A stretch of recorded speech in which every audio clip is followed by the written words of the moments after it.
ભરૂચ જિલ્લામાં ગત રાતે 4 અલગ અલગ અકસ્માતો સર્જાતા 5 ઈસમોને ગંભીર ઈજાઓ પહોંચી હતી। ઈજાગ્રસ્ત તમામને સારવાર અર્થે ભરૂચ સિવિલ હોસ્પિટલમાં ખસેડાયા હતા।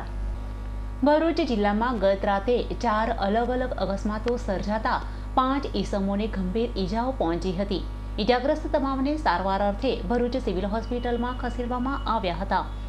ભરૂચ જિલ્લામાં એક જ રાતે સર્જાયેલ 4 જુદા જુદા અકસ્માતોના પ્રથમ બનાવમાં અંકલેશ્વર જીઆઈડીસીમાં આવેલ પારસ કંપની પાસે બનાવ બનવા પામ્યો હતો, જેમાં મુન્નાભાઈ મગનભાઈને અજાણ્યા વાહનની અડફેટે ગંભીર ઈજાઓ પહોંચી હતી, જેમને 108 મારફતે સારવાર અર્થે ભરૂચ સિવિલ હોસ્પિટલમાં ખસેડવામાં આવ્યા હતા।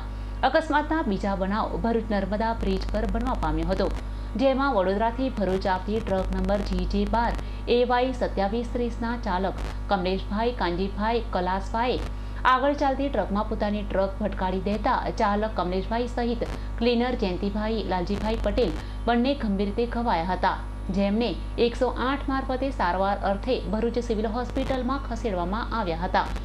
અકસ્માતના ત્રીજો બનાવ કોસંબા બ્રિજ પાસે આવેલ હોટલ ચાંદની પાસે બનવા પામ્યો હતો, જેમાં હોટલ પાસેથી પસાર થઈ રહેલા અજાણ્યા 75 વર્ષીય વૃદ્ધને કોઈ અજાણ્યા વાહને અડફેટે લેતા ગંભીર રીતે ઘવાયા હતા, જેમને 108 મારફતે સારવાર અર્થે બેભાન હાલતમાં ભરૂચ સિવિલ હોસ્પિટલ ખાતે લવાયા હતા।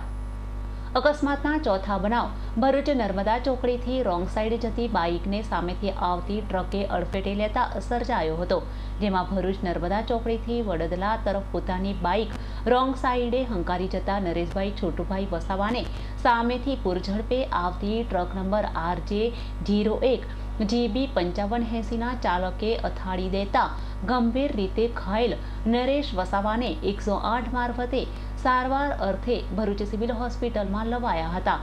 તમામ બનાવોની વિવિધ પોલીસ મથકે વર્ધી જતાં પોલીસે વધુ તપાસ હાથ ધરી છે। અભી સૈયદનો રિપોર્ટ S9 ન્યૂઝ ભરૂચ।